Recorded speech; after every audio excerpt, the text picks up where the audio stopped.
February 13th, 1914. 1914. And I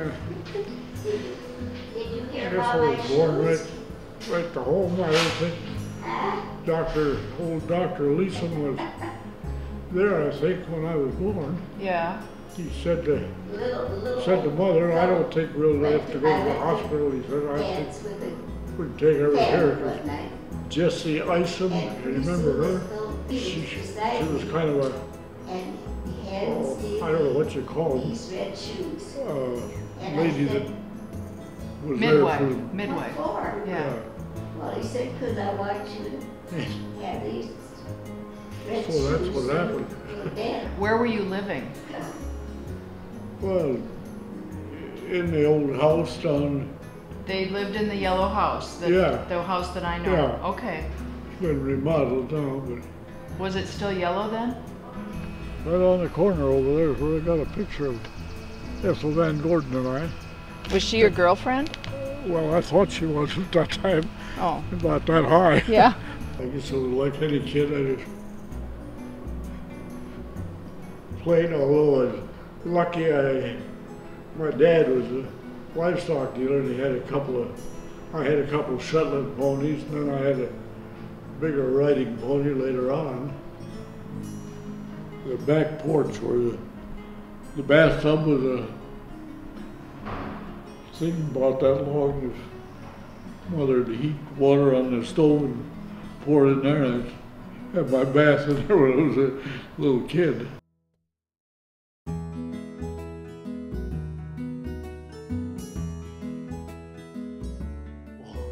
Waldo fell in the river down there, and he had a straw hat on, and Mickey Fox was playmate, and he come running up to the house. He said, Waldo fell in the river.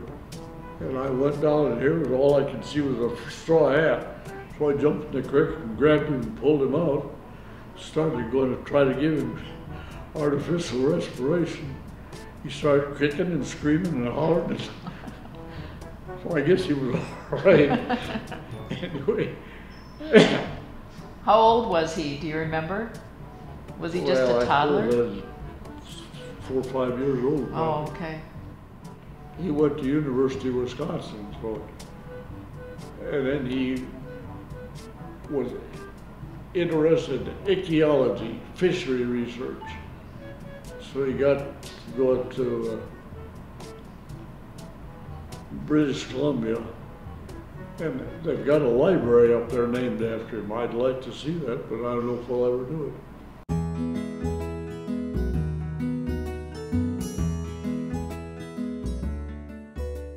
Before that, they had a school there.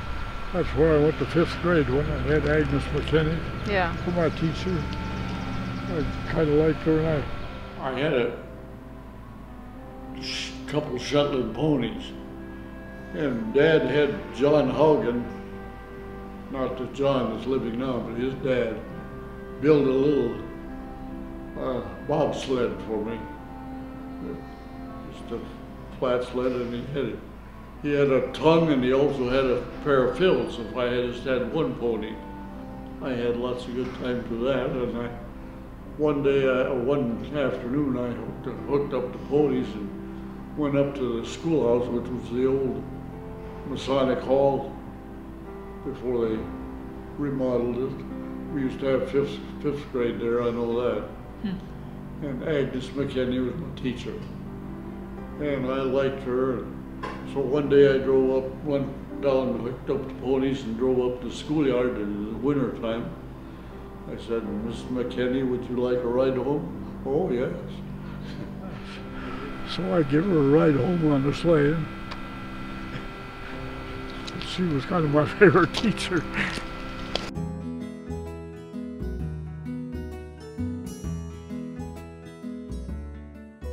Well, the Oscars lived in California, Long Beach, California. I can remember 932 St. Louis Avenue, Long Beach, California. That's amazing, Grandpa. I'd like to go back and see 932 St. Louis Avenue again. Do you remember visiting there when you were a child? Yeah, I was there with my mother one time. My dad says, I've been there, I don't want to go out there anymore. Take Al. So I went out, I guess I was about 7 years old. That's how I got introduced to California. And then in later years, we used to go out there to see the Rose Parade. That's quite a thing to see. We'd go out there and line up with the people, sit on the curb and watch the parade go by. My Aunt Marie was married to Tovel, who was a cashier at the bank. I had another aunt, but she lived in California, in Anaheim, California. I know, she lives in Anaheim. Long Beach. She lives up Lancaster, California. Oh, okay. And I remember her. She was very tall. What? She was very tall. Eleanor. No, that was a man, Eleanor, who was tall. Oh, that's who I thought you meant. She was 5'10". She's the one that lived at 932 St. Louis Avenue. Oh, okay. Uncle Lou, well, he was married to a gal by the name of Josie, I think it was. Anyway, she was kind of a fuss budget. Lou had another friend, a lady friend. Oh. And he finally got rid of this old grouch and he married the other gal. And then I had a cousin inheriting some money from him, his estate. I've gotten once, so I guess I'm going to get a little more, $8,000–9,000. Oh, the guy out in California who Yeah. was kind of a recluse. Yeah, Keith Anderson. Okay, I couldn't remember his name. And his mother was a sister of my mother and Aunt Tilly. Okay. Tilly's husband was Mark. He was bald-headed, but he was a jolly guy. Everybody loved Mark. And that was Tilly's And husband? he had a store out there in California. Operated just a little store, Long Beach, where I sold a little bit of everything. Mark. The reason I'm asking is Prestigard. Oh, Prestigard. Okay, I remember that.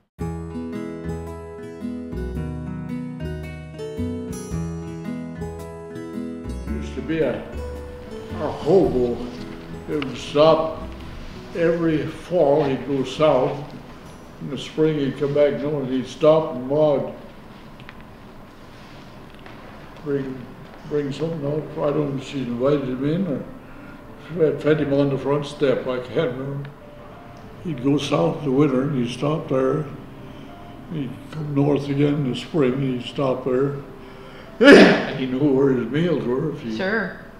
I don't know how it ever started. I said he's like the guy that come and rapped at the door, and the lady come to the door and he said, "Lady, could you spare a drink? I'm so hungry, I don't know where I'm going to sleep tonight." Things were rough, but we always got along okay. We had our 3 meals a day. Yeah. Well, I remember I couldn't go because I had a slight heart murmur and it's still murmuring at 96. Well, That's why they didn't take me, because the doctors said they won't take you in the Army, you got a heart murmur. Must be a good murmur, I guess. Yeah. You know where Gladys Bly used to live? Right in Osseo. In Austin. Yes. Across the street, south, across the street. Okay. Used to be an old house there. It used to be our Grandma Davidson lived in there. We called her Grandma Davis. Lived in part of it, and we lived in the other part. And now I've got it recited. It looks like logs on the outside, kind of. Oh. Oh, there's the one with the logs That's on the- it. I believe that's the house. It changes so. And then is that Marvin Well, there's where Verda's? we lived once. Yeah, that's Marvin Verda's house. That's where you lived when my mother was born, right? Yeah, that's across from Dave's Sand House, I call it. That's who lived there then, across on the south side of the street. And on the north was the undertaking parlor. Yep. And Uftenau lived there at the time. But we lived there. I remember we used to have friends that'd come in and we'd sit half the night playing whist. And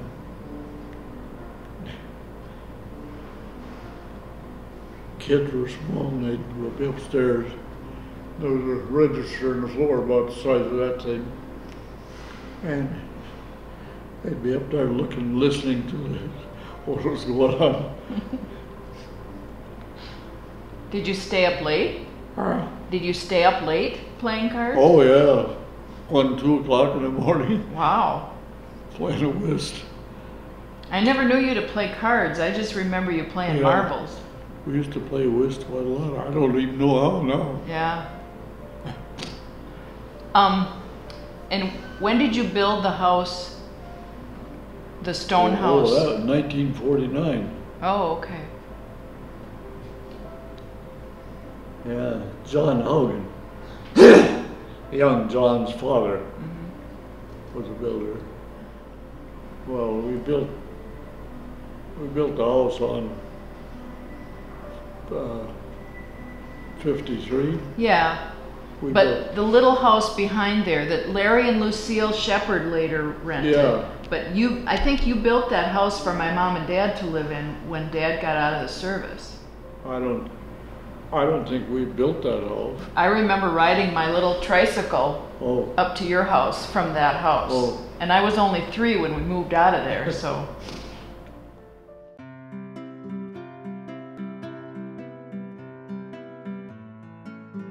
You never drank alcohol. no, I tasted of it once and I hated it when it was in Russia. They had vodka. They had, I don't know how many glasses of for different kinds of drinks in it and stuff. I tasted of that vodka and it tasted like pig swell to me. So I never drank. And then I had Marv for a brother, got to be an alcoholic, and what that poor guy went through before he finally took the cure. And I said, I don't want any of that. So I just never drank. Did your parents? Did Grandpa Fred drink? Well, he used to, on Tuesdays after he got through down at Stockyards, he'd go up to Stevenson's Tavern. Used to be west of the Buy store. Had a white wood building, and Stevenson operated it. And he'd take some of his friends in there and treat them, and Marv would go along and he'd take a sip of it. That's how he got started, and he got addicted. And when he took the cure, took it, and Dad and Marv and I sat upstairs in the bedroom of the old house. And we all cried because Marv had taken the cure. Got away from the stuff. But he drank long enough so it's ruined his kidneys, so he didn't live till 62 years old when he died. Yeah. And Waldo was only 66, so I don't know. Whatever you've been doing, you're doing a good job. Well, It's all those vitamins. I went to Doc Garber one day. He said, called me up. He said, I haven't seen you for a year. You better come in so I can check you over. He looked me over and he said, well, I don't know. Whatever you're doing, keep doing it. And I did quite a lot of walking. I still do. So I keep walking.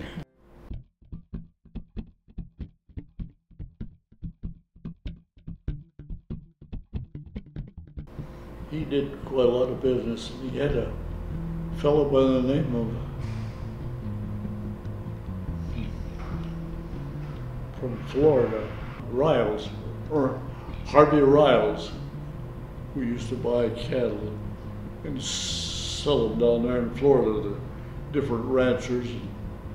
He had a son that went into went into farming, and I think he had 500 cows that he milked at one time. This Harvey Riles is, well, he'd been a banker, I guess, and he did livestock business was just a sideline. He got pretty involved in it. Where was the cow yard? Well, they had a stockyard down by the railroad track at that time. That's where he'd take in livestock every Tuesday. Wow, I haven't been out here in a long time. The railroad track used to run across just the other side of that red building. Yeah. And then the stockyard used to be... right over here? Yeah, right over there. So did Grandpa Fred walk to work? I guess so. But he took the car more than that, I guess.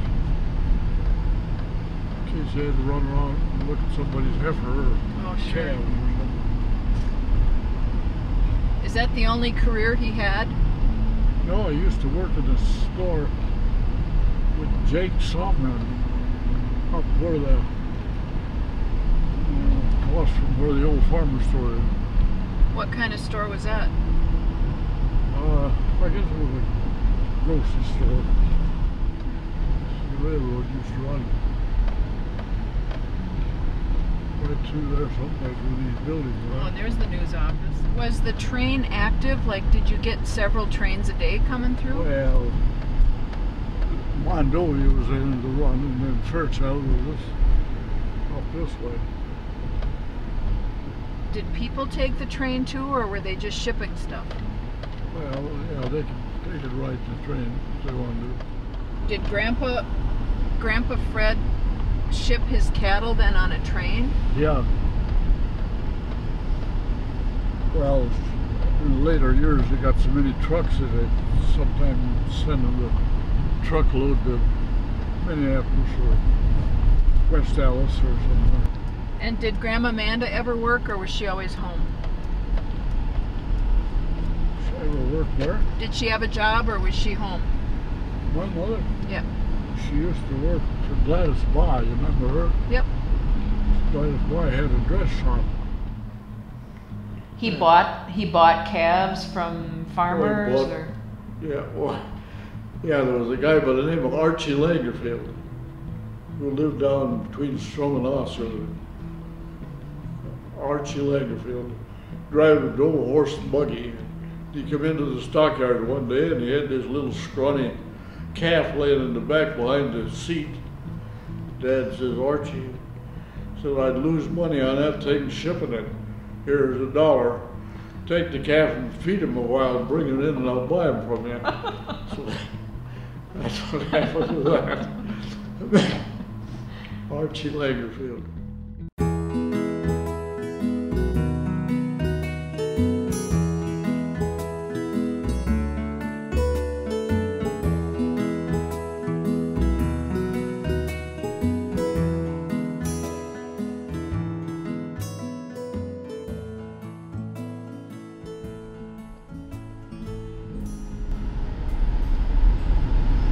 There it is, and it's still yellow. There's where I lived for quite a few years.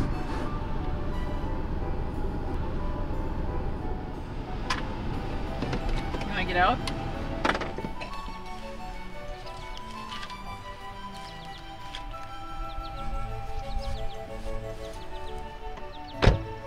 Hannah Moore, she still lives in that house there. Okay.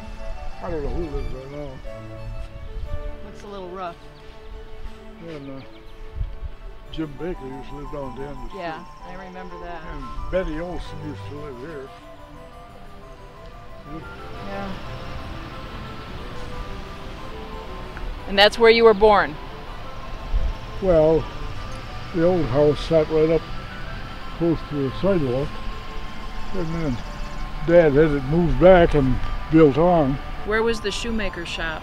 The shoemaker shop was up. Oh, that building way up there. That building is gone, but Yeah. that's where it was. 2 blocks up there now to the right Where that gray building red is? roof building Oh, is. okay. There's another story I want you to tell. When you took piano lessons. That's a sort of sad story. Allie Field, you remember her? Yes. She was my teacher. And Mom wanted me to take piano lessons, and I hated every one I took. I just sit in the front room there and plunk away on the thing.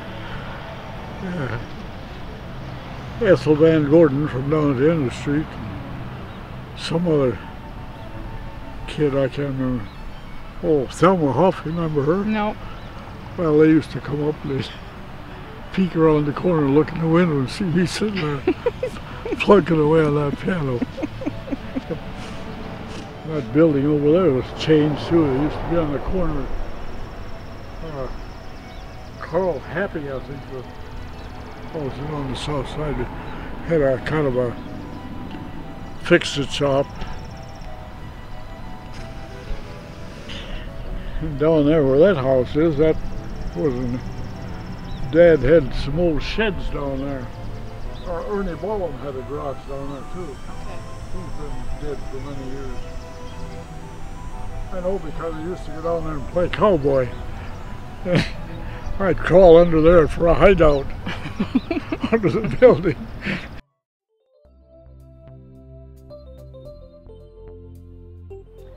Did your dad buy you a car right away? He didn't buy it. I bought an old Model T Ford. Oh, you bought it. There used to be a building just west of the mill, where the mill is down there. Mm-hmm. And then there was a building where this Ernie Bollum was, he was a mechanic, and he had it seemed like he had an old Maxwell that he kept working on all the time. An old Maxwell car.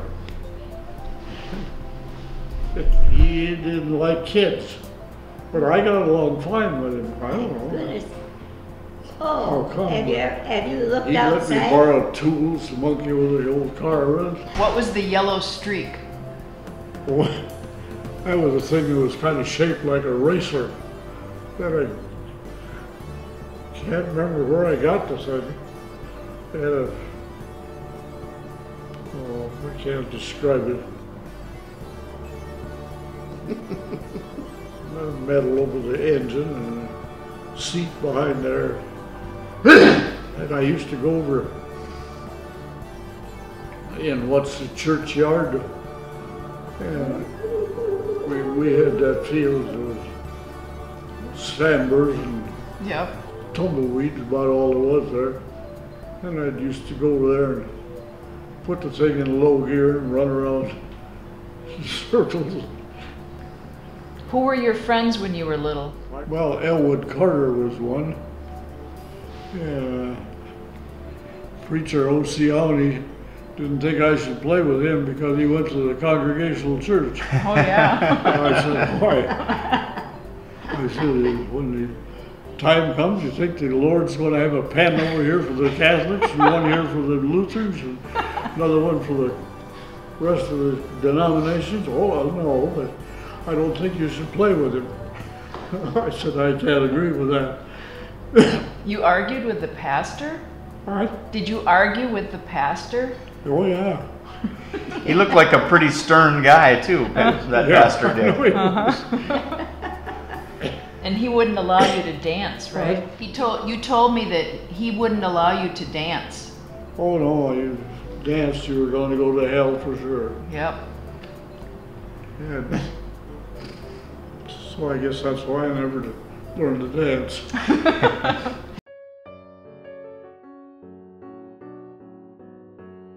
Were your grandparents around when you were growing up? Well, my grandmother, on Dad's side, she died, I think, about a year or 14 months before I was born. Oh, okay. So I never knew her. And Grandpa Johnson, he had the shoe shop. I don't know. I got a picture of it someplace. I have that picture. Oh, you got that? Mm-hmm. Okay. He and Pete Nelson, and he comes from up by Reclaw. I don't know how he got acquainted with Grandpa, but they sat in that shoe shop, one in each bench, and the bench was just a wooden box with a hole cut and it looked like a toilet seat. Oh, and then it had leather nailed around it to sit on. Oh, it wouldn't be a little. And they sat on that and made shoes and fixed shoes. They manufactured the shoes from scratch to start with, but then it got to doing it as a business, so they couldn't do it that cheap. So then they just patched, put on soles and heels and fixed up the old shoes. So This is your picture of Grandpa Matt on his. oh yeah. It's not a very good picture. They did an article in the paper about all the years Yeah, I that. can remember. Grandpa Johnson used to have a kind of a counter there. Back here was a drawer. Pull it out, and there was little cups shaped where there's pennies, nickels, dimes, and so on in there. Where he made change. When I'd come down from the schoolhouse, which is where the Mason Hall is now. Grandpa, have you got 5 pennies? He said, well, you look and see. I look in there, no, there isn't 5 pennies. Well, then you better take a nickel. So I'd run over to the back of the farmer's store and buy some candy, go back to school. He was my dear old grandpa, and I used to help him pile wood in the woodshed and one thing and another to help him out. Was the shop attached to your house? Well, it was at first, but then he had a house. It stands, you remember where the city hall was? Yeah. Well, it was in the southwest corner across the street was this frame wood building, and he had a shop on it, and he had a room upstairs where Nora Bergerson used to live. She ran the tavern, and she slept up there in Grandpa's. I don't know how much rent he got or anything, but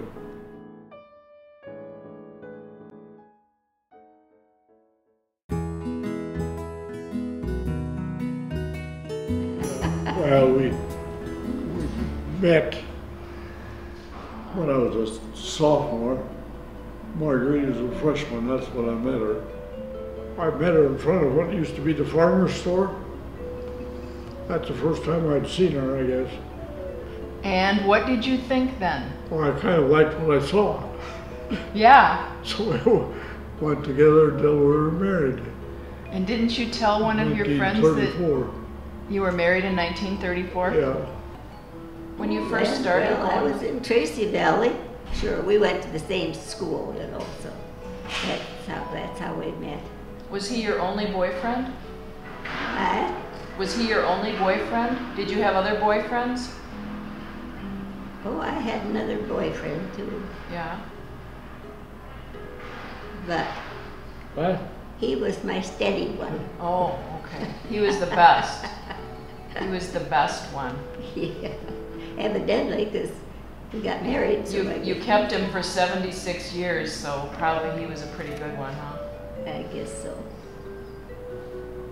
But we had, seemed like we had quite a bit of trouble living out in Tracy Valley. Yeah? It was,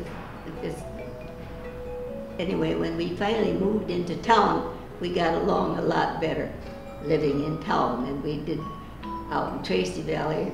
We didn't know if we were farmers or what we were out there. Oh, okay.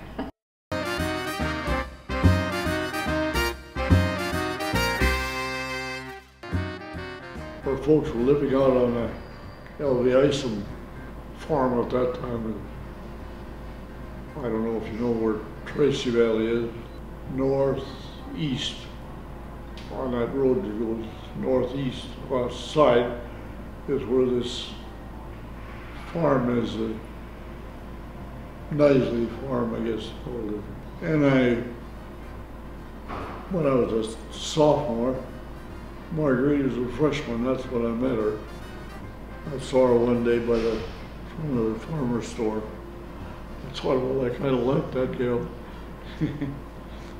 She used to stay with her grandma Ring. You know where that place is? Yes. Yeah, and I used to ride the horse up there and see her quite often. This grandma Ring would see me driving by there once in a while. I'd go up there and turn around and drive down and meet Marguerite in front of her grandma's house. And she said, I don't know whether I'd go with that Al Johnson or not. He'd go up to Fleming's pretty often. I wasn't a moonshine drinker, so I just went up there to turn around. This is where Marguerite's Aunt B. Ring used to live. No, a second place. Right here. Yeah. Okay, and Fleming's was up there. Yeah, I was up where the trees are, up in there someplace. Used to be a place, you know where Tickyville is? Yes. Over in there, it's called Lover's Lane. Oh. One time we were all parked over there, and a guy by the name of Allen, who was I guess he was a deputy or something, come driving in there, saw us in there, and I guess he just came and checked us out to see if we were been drinking or anything. Did you go court grandma at the farm? At the farm? Yeah. Oh, I used to, her uncle, Ray Z, lived in town, and he'd take her home. And I didn't know where she lived, so I followed Ray one time. He stepped on it, he was going to get away from me, but I kept track of him until he turned and went down the woods. I started down there, and then I see that was the end of the road, and Marguerite's folks lived down in the house down there. So that's how I got to find out where she lived. And then did you go visit her? Huh? Did you go visit her? Oh yeah, not that day I didn't. I got out of there before they'd catch me. Didn't you rip your pants once when you went down there? Well, yeah, I went out. That's when I lived on the Isom farm. I went out there, and I was a pretty good jumper. I went up and jumped over the fence and caught barbed wire in the seat of my breeches and tore it about that far. I grabbed my pants, hung on them, went and jumped on my pony and went home. Did Grandma laugh? I guess she did.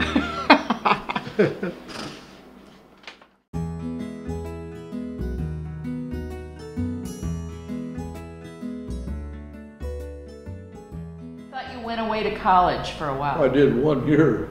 Went to Northfield, Minnesota Oh, okay. to college there.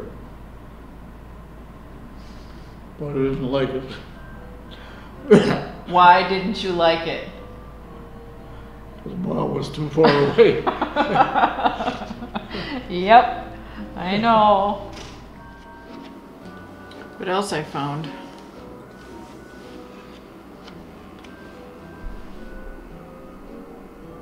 St. Olaf College. Oh, that's when I went to college there 1 year. Yep. And there's your songbook from St. Olaf College too. St. Olaf College, songbook. I used to try to hitchhike if I couldn't get there any other way. One day I found out the railroad went through from Mondovi to Osceola. I called into a boxcar and rode from Mondovi up to Eau Claire and got out. Then I started to walked to Osceola. I got about as far as Brackett, and I was getting pretty tired. So I called my dad, and he came out and got me. What did your parents think when you quit college to come home to Grandma? Well, they weren't too happy about it, I guess. I think they saw a lot of Marguerite after we got married. They had to get to know her better first. Yeah. Yeah.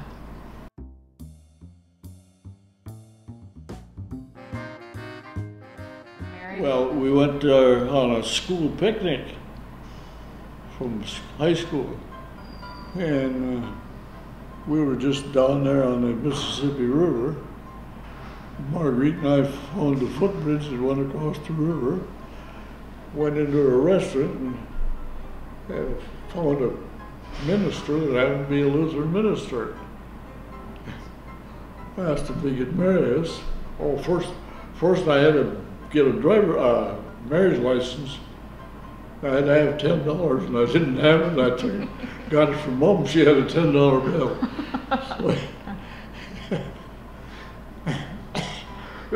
So you just Don't came. ask her if she ever got the $10. Oh, I won't ask. No. You just came home from the picnic and you were married. Yeah. What did your parents think of that? What they think about it? Yeah. Well, I guess they weren't too happy about it. Marguerite's folks took it all right, but Mother got to like Marguerite. Marguerite too. Dad, he liked everybody, so Yeah. So you were 20 and she was 18. I was supposed to have the parents okay. We got Marguerite, Mother and Dad, but my mother kind of went along with it. Dad did, but mother didn't. But we were married, so there was nothing they could do about it. Yeah. Well, we never had much of a. Our wedding cost $10 for the license. We didn't have a very big affair, I'll tell you that.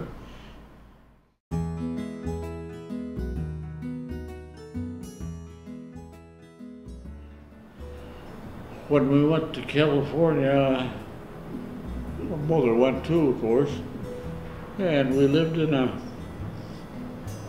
house there in Anaheim, California. Yeah. Well, Yeah. first we lived in a 19.5-foot Schultz house trailer that I bought used in Montovi, and we pulled that behind. I had a Studebaker Champion, which was a 6-cylinder. I pulled that trailer was heavier than the car, I guess. Pulled out of California, went over the mountains. And I didn't think we were going to make it up. We had to sing in low gear. And then we got to the top, and it had an overdrive in it, but the rod was broken. So I said to Maury, should I get underneath and pull it out of overdrive going down the hill? No, you won't have any. He had a big Oldsmobile, and he had a smaller trailer. So he Yeah. had control, but when we went down, I didn't know if it was going to make it or not. Every once in a while they'd have a rest stop where you could pull off. But I couldn't get quite slow enough, so I dared to turn in. I was afraid I'd tip over.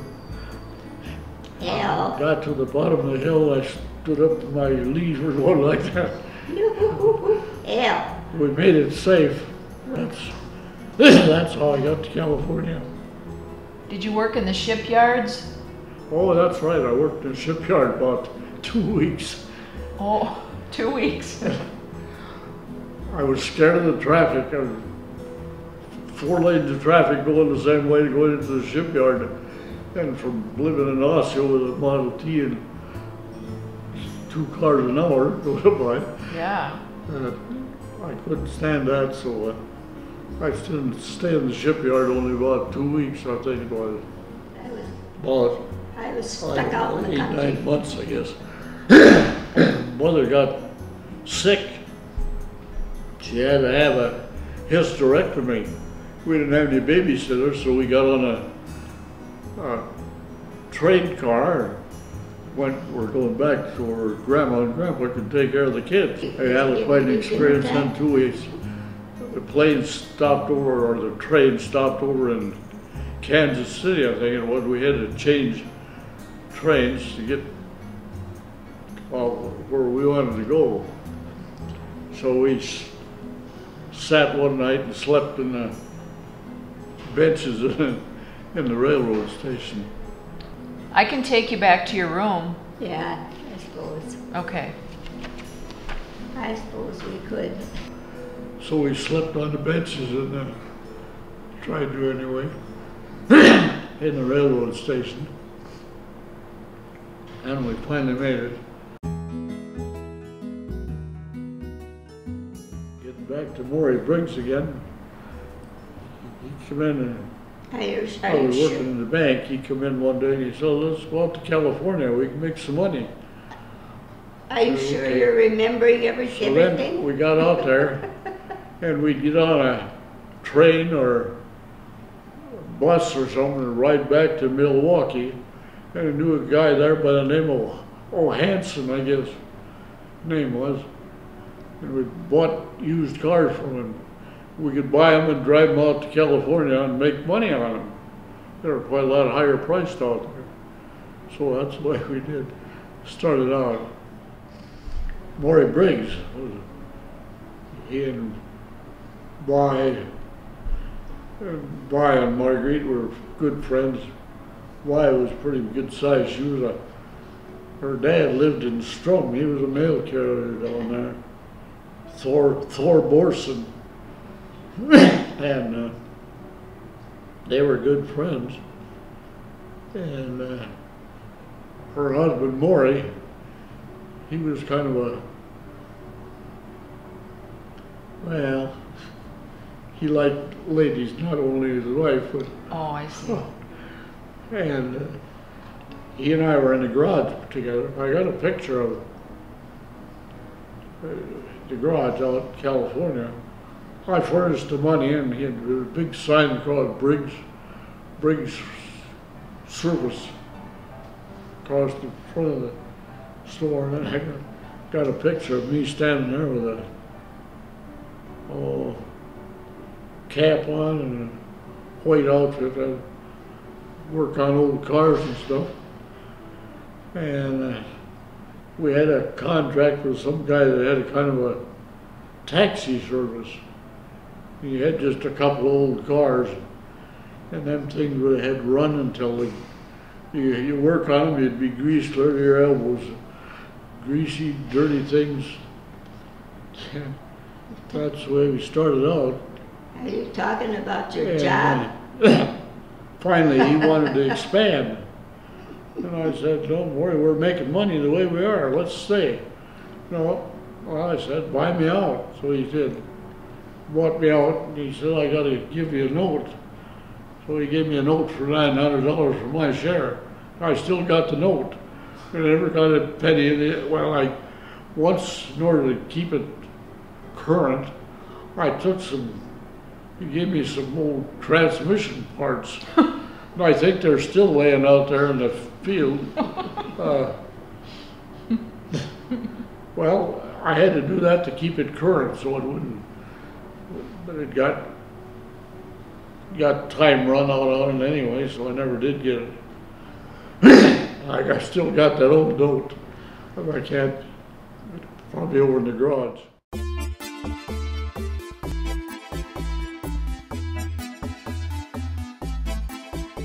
I got a letter from the commissioner of banks when I was working in the bank. Said I was one of 2 people from the state of Wisconsin who could, if we wished, make this people-to-people tour to 6 nations. Among them was Soviet Union. And it was a 21-day tour, I think, and landed in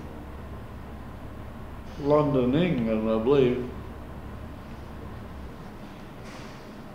Then from there, as I recall, I rented a car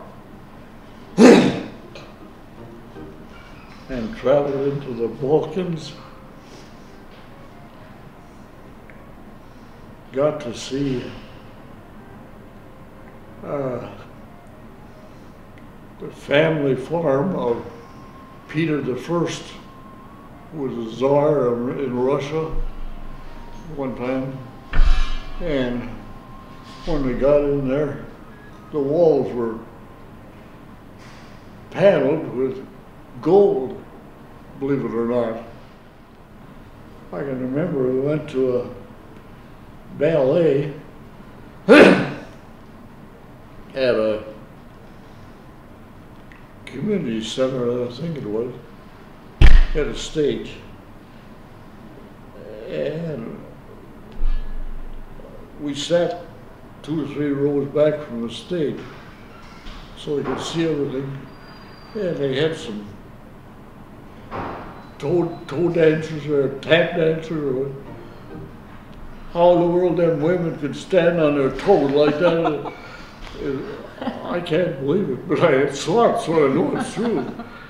I remember walking the streets in Moscow, and I went onto a back street, or I rode on the bus, and I had a camera.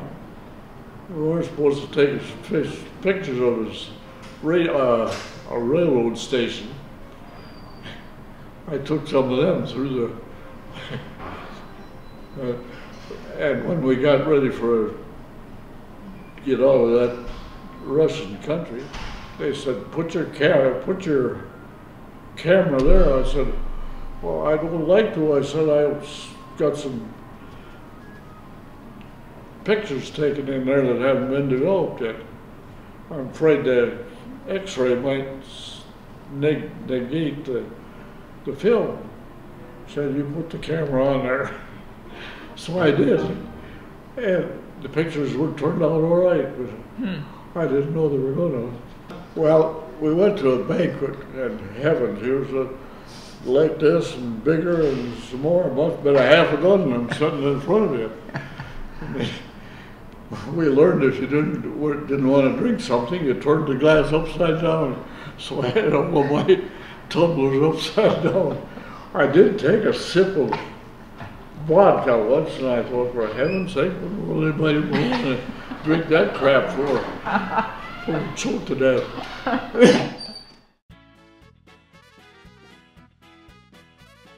There was some guy that came in the bank. He'd like to have a couple of packages of cigarettes a day and a couple of beers. And he come into the bank after I got back from a trip to California or Florida. He said, I don't know how in the world you can afford that. Well, I said, add up your cigarette money and your beer money for a month and see. Mm-hmm. That took me to California.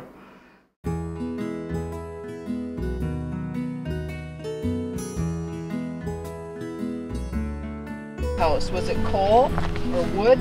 Well, we had a wood stove in the kitchen, and then we had a furnace in the basement where we burned coal, I think it was, or wood or whatever, coal, I guess. And that was back in the good old days. And you had to shovel it? Yeah.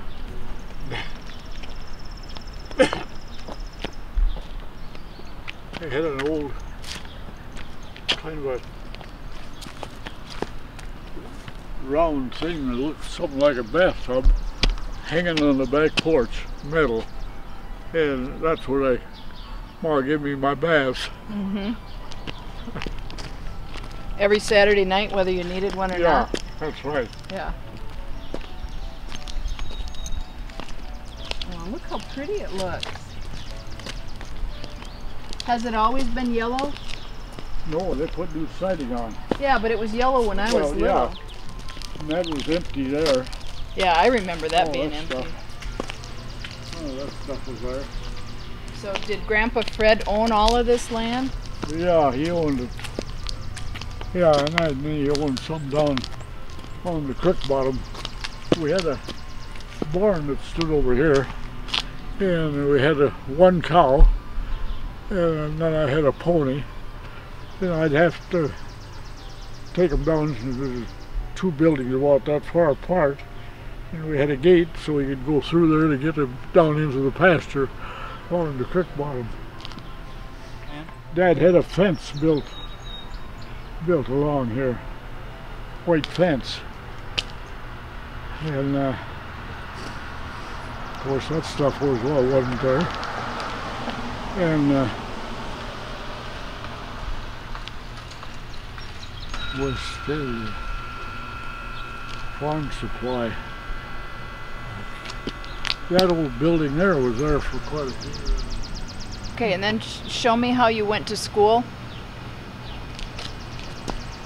Well, up there, the old, used to be an old building. It was a Masonic Lodge Hall. Well, let's see. Oh, you come in the back door there. And Yep. then go in and there's a stairway that goes up.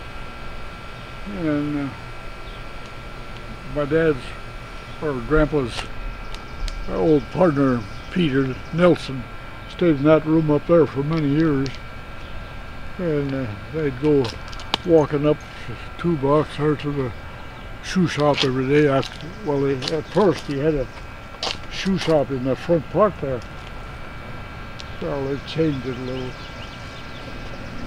But when you go in this door, right to your right, there's a step about that high where Dad didn't want to tear out the floor, so he just made that little step there. Sure. So I don't think anybody fell down, but they could have easy enough. I remember it. I remember Grandpa Fred sitting in his white wicker rocking chair in this room Yeah. and singing. Did he sing the babies to sleep? Yeah. Busha busha bum Busha- bum, busha busha bum. Yep. Yep, I remember that. Yep. A few years ago, I asked him if we could come in and look, and he let us in, and we walked around and looked kind of familiar after I got in there. Yeah. I mean, Dad used to sleep upstairs there, and he'd get a telephone call. He'd go to bed about 7 o'clock. Some farmer would call him about 8. Ruth Wilson would come in, and Fred, come on down the telephone. He'd start back up the stairs. She said, Fred, your trap door's open.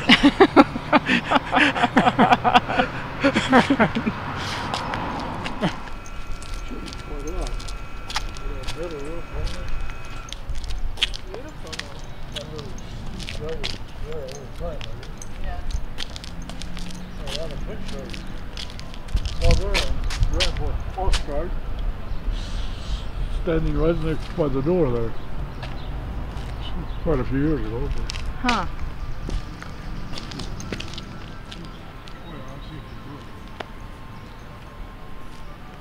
Well, I'll tell him about the movie and see if he doesn't have some. All right. I'll tell him about the movie we're making. Oh, yeah.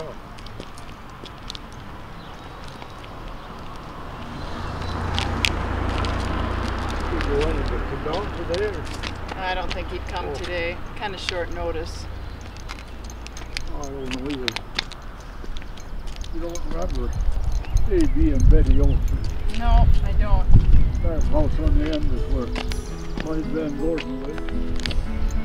See the front around. Yeah, let's go see if Fred's there. He'll give us a deal. You want to hold on when you step up?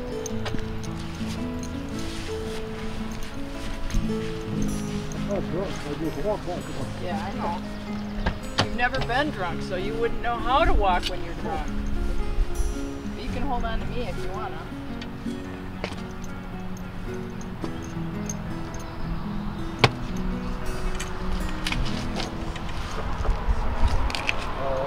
I didn't fall.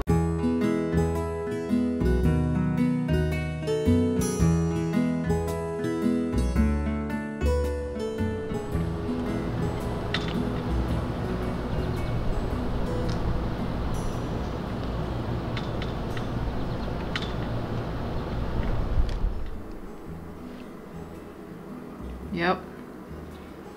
Sonny, Yeah, Grandpa Bert, right. and you, and Yeah. my mother, and Gary. Yeah, That's very cool. There, Johnson at yeah, Bernie Place, California, or Yeah. Knott's Berry Farm. yeah. Oh, who's that? It says 3 Democrats on the back. That's me out there petting the donkeys. 3 Stop along the Democrats. highway and run up.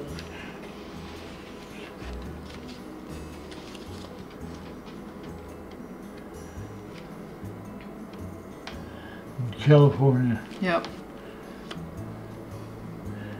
That's down in front of the house we were just at. That's what I thought. And that's the house. We wanted to stand in front of a nice house when they had our picture taken. So people would think that you lived in that snazzy house? That's right. No. There's in the redwoods in California. Look at these little cuties. We were younger then. Yeah. Yeah, that's me. And who's that? And Nils Frang. He was a classmate of mine. He's been Okay. dead for 50 years, I guess. Well, we better find a pencil and... Nils Frang.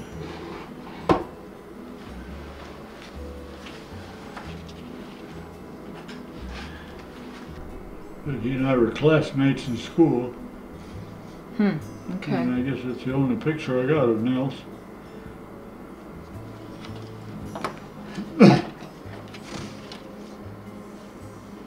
There's your Uncle Lou. Out in the snowbank. Yeah, that was taken the same time as the one that I have of the 2 of you standing up Yeah. there. That was the good old days.